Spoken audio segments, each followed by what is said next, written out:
Jogo de Cintura.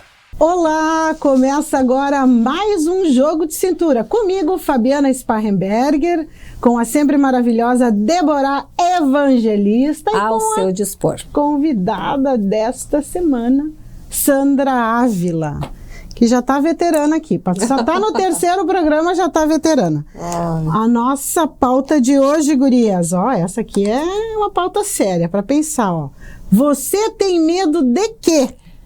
Ou do que não tem medo? O que essa pauta ela considera aí? Os 6 medos básicos, que segundo o Napoleão Hill, esses 6 medos, eles condicionam a nossa vida e as nossas decisões. São eles: medo da pobreza, da velhice, de problemas de saúde, de perder o amor de alguém, medo da crítica e medo da morte. Então a gente quer saber, nós temos medo do quê? Ou dentre esses 6 aqui, dos quais que nós não temos medo. Lembrando que o Jogo de Cintura tem o patrocínio de Inanna. Seja seu próprio padrão de beleza, seja Inanna. Clínica de Biomedicina Estética e Bioortomolecular. Royal Plaza Shopping completo para você. E Ubra, nós transformamos sonhos em propósitos. Nós fazemos Ubra. E aí, gurias, quem começa com seus medos? Eu tenho uma coisa que me amedronta muito, muito, muito. É a saúde. Uma saúde dos meus... Medo de ficar doente. Medo de ficar doente, assim. Medo de... Eu sempre digo que eu me acho tão abençoada, assim. Eu sou tão grata a tudo que eu tenho, a tudo que eu faço, a todas as minhas ações, que o meu subconsciente que fica querendo me boicotar, dizendo pra mim que talvez alguma coisa ruim venha acontecer. Sabe? Tipo, de tão boa que é a vida. De tão boa que é a vida, eu fico pensando, será que não estamos me preparando uma coisa que eu, ai meu Deus, que não sei, que nunca me preocupa a mim, né? Nunca é eu que tô preocupada, não tô preocupada comigo. Claro que a minha saúde mantém muita coisa, né? Equilibra muita coisa, e eu fico pensando, se isso acontecer, como é que é? Mas a saúde do meu filho, por exemplo, uma coisa que eu volta e meia, ele sai, eu fico pensando, será que não vai acontecer uma coisa? Ele tá na aula, eu disse, mas ele não comeu, o Lourenço é muito magro, será que não tem isso, aquilo? Aquilo que ele teve quando era novinho, não sei o que lá, sabe?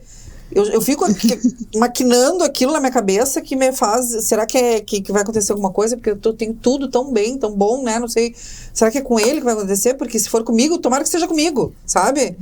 A minha mãe... Como se tivesse que acontecer. É, como se tivesse que acontecer. Isso é uma coisa que é um medo, medo que eu tenho. Porque nada me desestabiliza mais, nada, do que saúde, doença.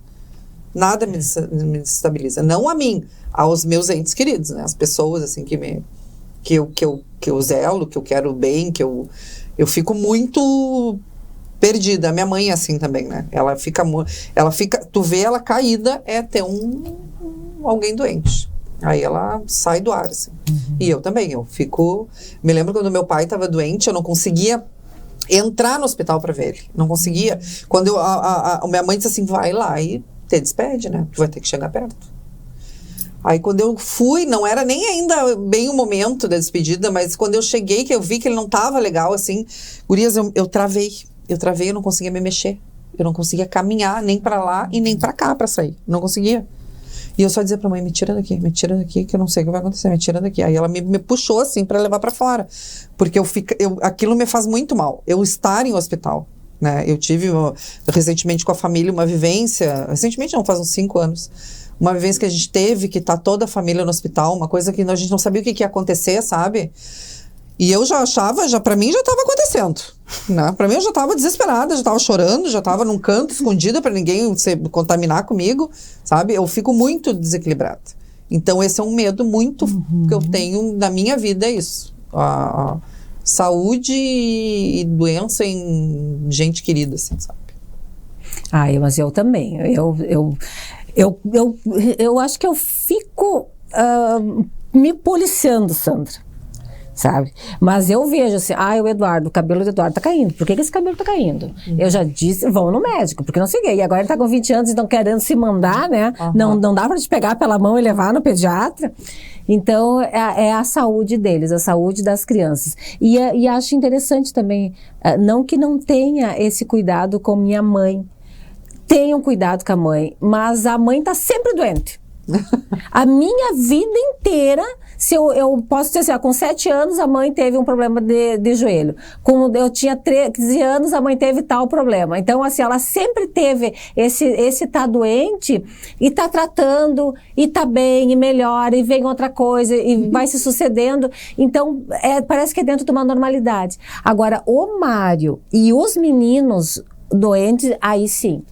Aí me preocupa muito, eu fico muito preocupada. O Mário me deu um susto, que ele teve um infarto.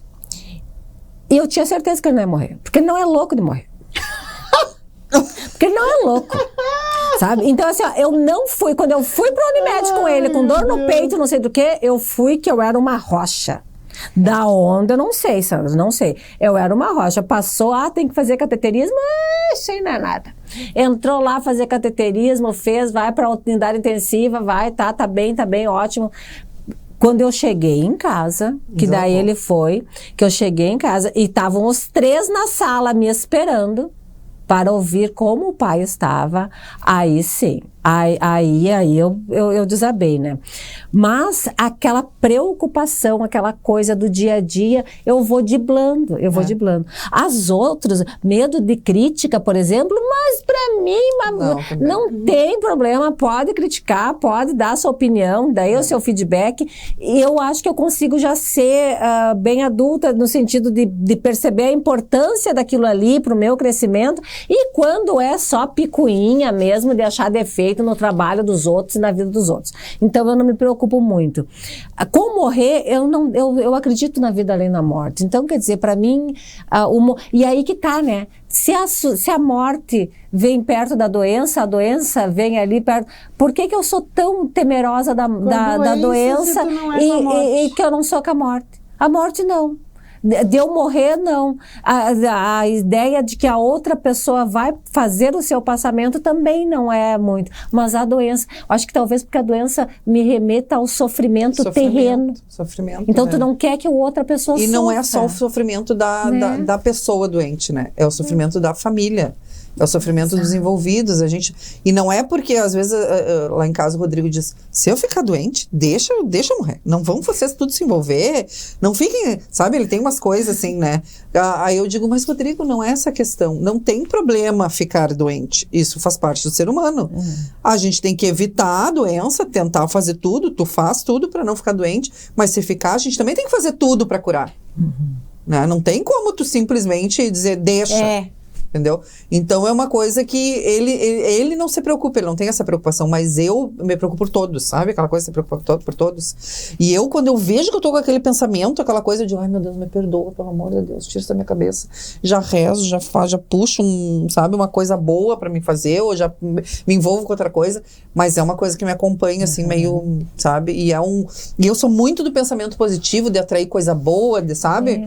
Mas isso é uma coisa que me pega meio de jeito, assim, me dá uma desorientada.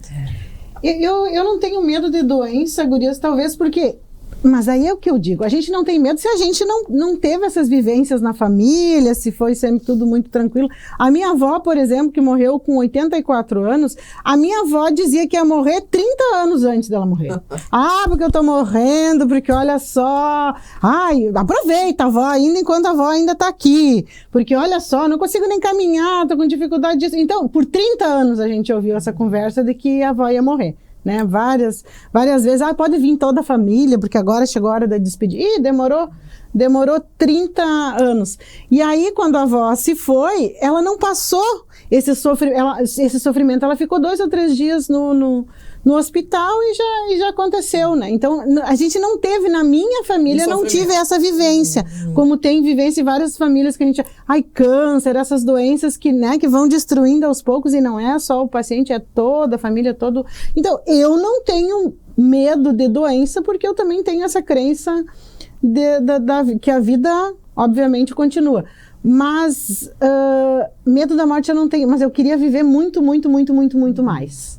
Então, assim, eu me cuido, não é porque eu tenho medo da morte, eu me cuido porque eu quero viver ainda muito tempo aqui nesta terra, muito, o máximo que for possível. Então, porque daí dizem, tu tá sempre se cuidando, mas tem medo de alguma coisa, de alguma doença. Não, gente, não é da doença. É porque eu quero viver bastante mesmo. Eu quero viver bastante. O que eu acho, assim, até hoje e ontem eu tava pensando sobre isso, né? A questão do se cuidar, né? Que o se cuidar tem muito a ver com as tuas expectativas de vida, né?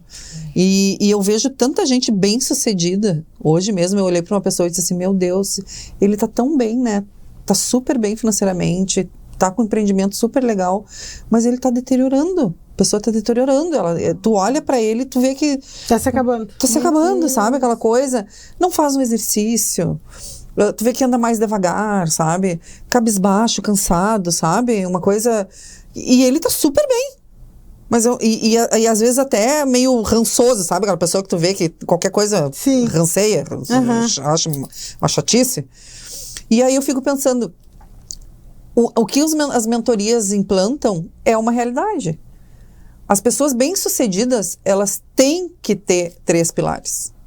Que é o cuidado, né? Com o corpo, a mente e a saúde, né?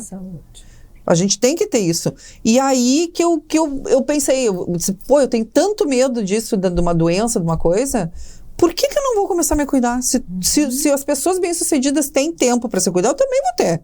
Né? Essas pessoas que estão aí, e aí eu vejo esses exemplos e aí eu me motivo mais, às vezes, não só pelo lado positivo, mas pelo lado negativo também, né? De tu olhar e dizer, o cara tem tudo, mas não tem o melhor, não vai conseguir sair para viajar para o exterior, porque vai ter que caminhar para visitar um monte de lugar, não tem condição, não vai conseguir, vai ter que ter muito dinheiro para pagar alguém para ter que carregar, né?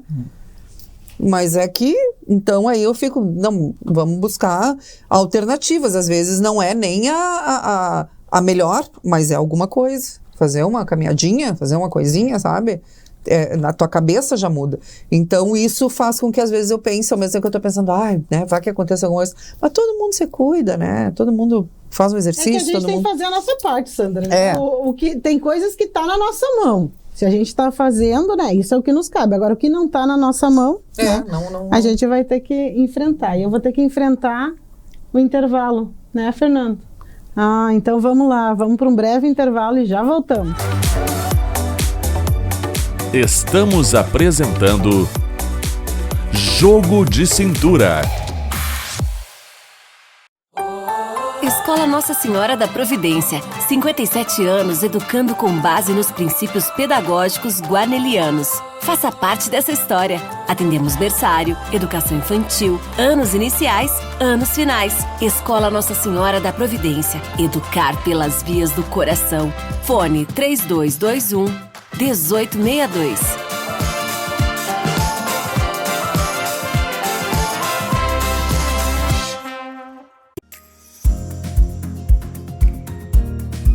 Vem para a Ubra e comece a planejar o seu futuro hoje. As inscrições para o vestibular da Ubra estão abertas. A Ubra oferece cursos presenciais, híbridos e EAD. Estude do seu jeito, escolha o formato de ingresso e desconto que mais combina com você. Mais qualidade de ensino, mais flexibilidade. Chegou a hora de colocar mais Ubra na sua vida. A imobiliária Fernando Flores atua há 19 anos com muita responsabilidade e dedicação para realizar o sonho de quem busca um local para chamar de lar. Com uma equipe de profissionais capacitados, a empresa trabalha com excelência, honestidade e singularidade, o que faz a referência no mercado imobiliário da região central do estado. Na Fernando Flores, o cliente encontra imóveis novos e usados, residenciais e comerciais, para locação ou venda. Visite o site fernandoflores.com.br ou entre em contato pelos números de WhatsApp. Escolha um novo jeito de cuidar do seu dinheiro. Escolha um cartão que é aceito no mundo inteiro. Escolha taxas mais justas de quem não vive às custas de ninguém para prosperar. Escolha cooperar. Olha, o futuro se desenhando. Já imaginou todo mundo cooperando? Escolha um futuro melhor para todos. Escolha cooperar. Escolha Unicred. Voltamos a apresentar Jogo de Cintura. Voltamos então com o Jogo de Cintura e as amigas das noras. Exatamente. Nossa, explica aí, Débora, por que no intervalo a gente está dizendo que nós três vamos ter que fundar esse fã-clube aí de amigas das noras? Por quê? Porque, na verdade, a gente só tem filhos homens. E a gente é tão boazinha, nós somos tão boazinhas que a gente tem certeza que as noras vão nos amar. Então a gente tem que dar um jeito de se dar com as noras. No meu caso, eu tenho 3 meninos. Então, a possibilidade de eu ter noras é muito grande.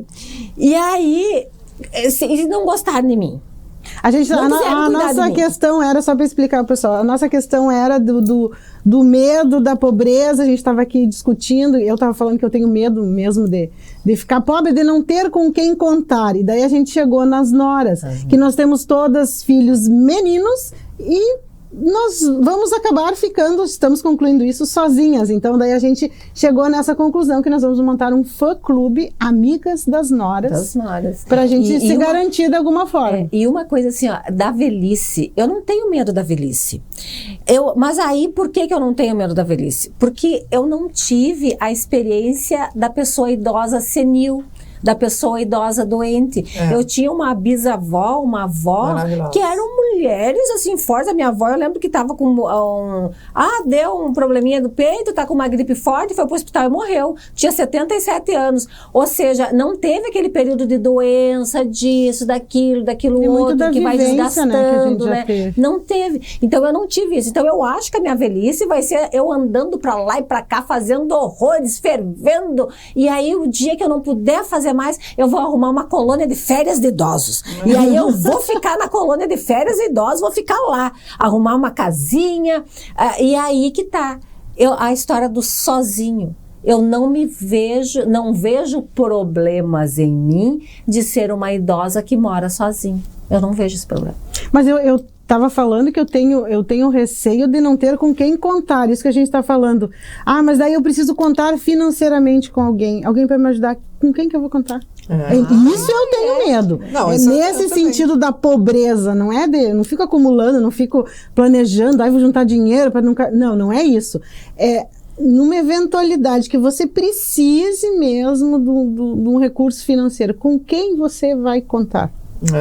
Eu também. Isso eu tenho medo. Isso eu já fui até indagada sobre isso, né? E eu não consegui responder, porque é uma coisa que não sei se é porque a gente não vive ou porque na hora talvez a gente deu de jeito, né? Aquela velha história, né? A gente não desiste, dá um jeito, né? Mas se tu pensar agora, eu não saberia também para onde correr, né? Então são medos que vão aparecendo com o tempo, assim, e eu acho que até as soluções também aparecem na hora que a gente vai viver isso.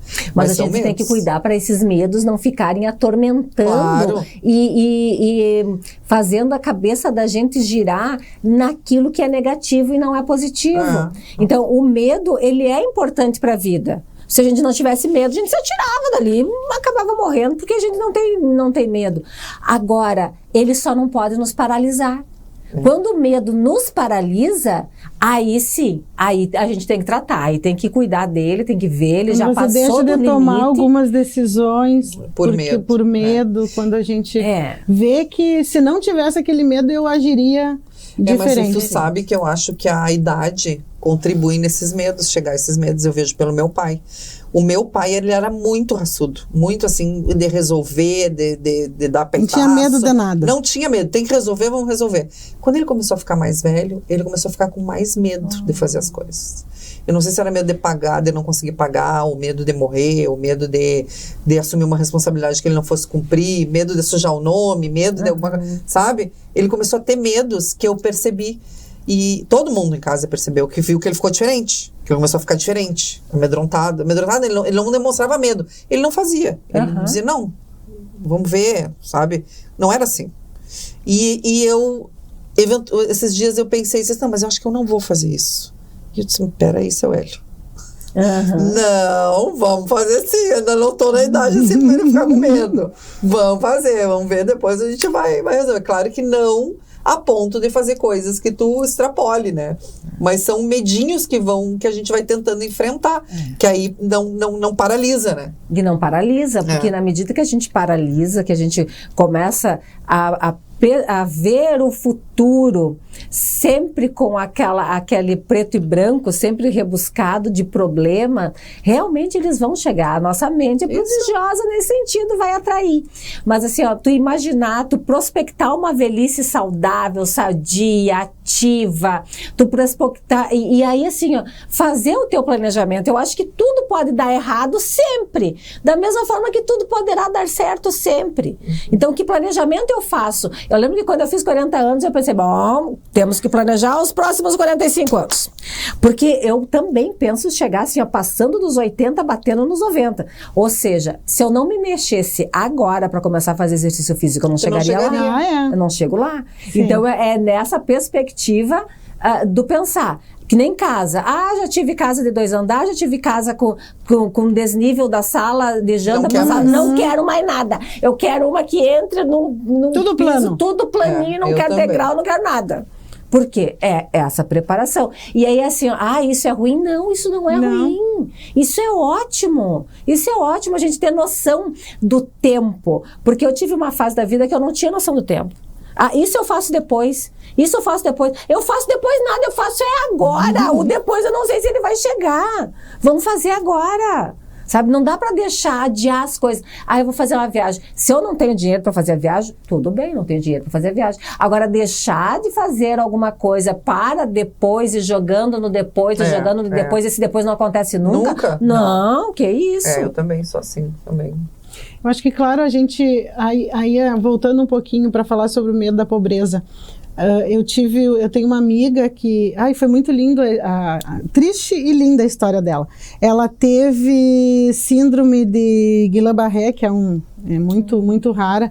E aí ela teve que parar de trabalhar, paralisou tudo, ela não andava, não comia, nada, assim, foi bem, bem problemática a situação. E aí vieram todos os gastos, né, com hospital e com médicos, vários especialistas para fazer o tratamento, ela está fazendo ainda. E ela fez uma vaquinha e foi um troço tão bonito, sabe? E aí essa história de a gente pensar, mas com quem eu posso contar? Gente, ela disse, eu nunca imaginei que eu tivesse tantas pessoas na vida que gostassem de mim. Digo, mas é porque tu fez o bem para tantas pessoas, tu foi querida com essas pessoas, tu foi amada, tu destinou o teu afeto a tantas pessoas, agora é só a colheita. É só a colheita, né? E nesses momentos, acho que a gente precisa contar com as pessoas que a gente vê.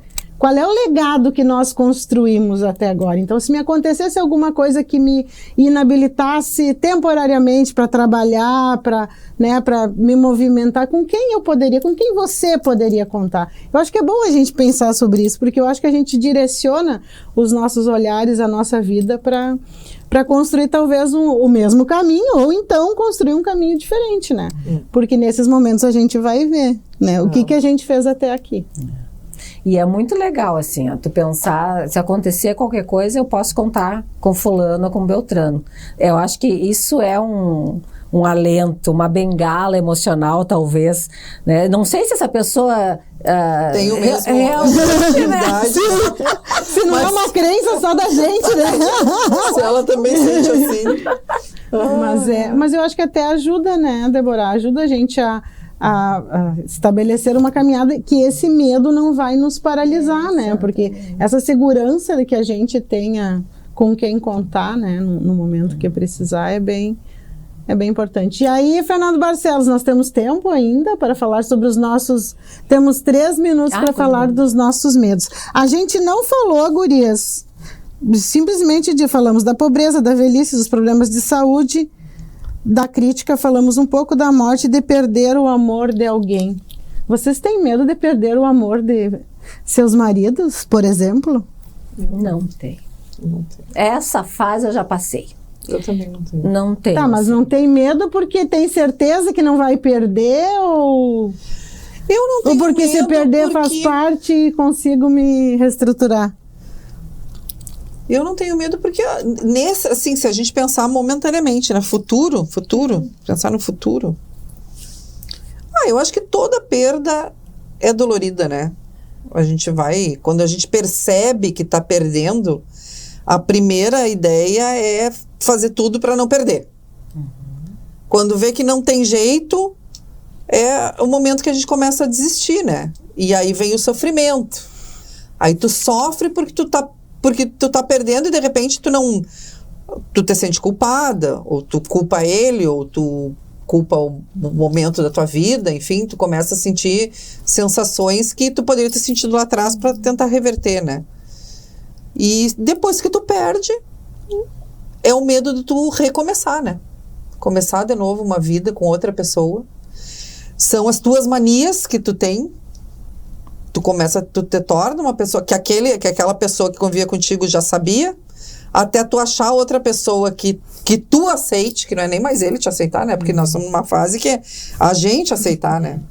E aí tudo começa a gerar medo, e até o momento que eu sempre disse, né? Esses dias, hoje, um amigo meu disse assim, minha mãe tá com 79 e diz que encontrou um amigo. Quer dizer, ela está namorando. E eu disse, tu vê, né? Sempre tem um chinelo velho pra estar caçando. Então, assim, tu nunca vai ficar sozinha. Tu só vai ficar sozinha se tu optar ficar sozinha, né? Porque tu tem cheio de mania, porque a gente vai ficando mais velha, vai ficando cheio de mania. A gente fica muito tempo sozinha, a gente fica com mais mania ainda. Acho que a gente fica seletiva, né? Tem certas coisas que a gente não admite mais, né? Quando a gente é feliz sozinha, né? Aí tu consegue ser mais seletiva, exatamente. Tu começa a não aceitar a mania. Tem que ser muito bom. Então o medo não é o medo de perder o companheiro, o medo talvez seja de recomeçar uma vida nova. Exatamente, acho que sim. Eu não tenho assim de perder o amor de alguém, né? O amor dos filhos é uma coisa que tu é a vida, e eu acho que é aí que tá a briga da nora com a sogra, é exatamente por amores que são diversos. Eu não sei por que elas brigam, são amores diversos. Depois tu vai viver isso aí, daí tu vai saber, daí eu quero ver. Como são amores distintos, assim, ninguém pode abalar a minha relação com os meus filhinhos. E aí, mandando um beijo pros filhinhos, Débora. Um beijo pros filhinhos, o Luiz Eduardo, o Carlos Augusto e o Fernando Henrique. O Bruno e o Lourenço. Lembrei do Lourenço.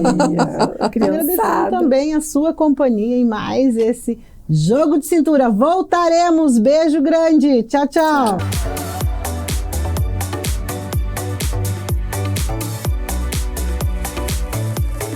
Jogo de Cintura.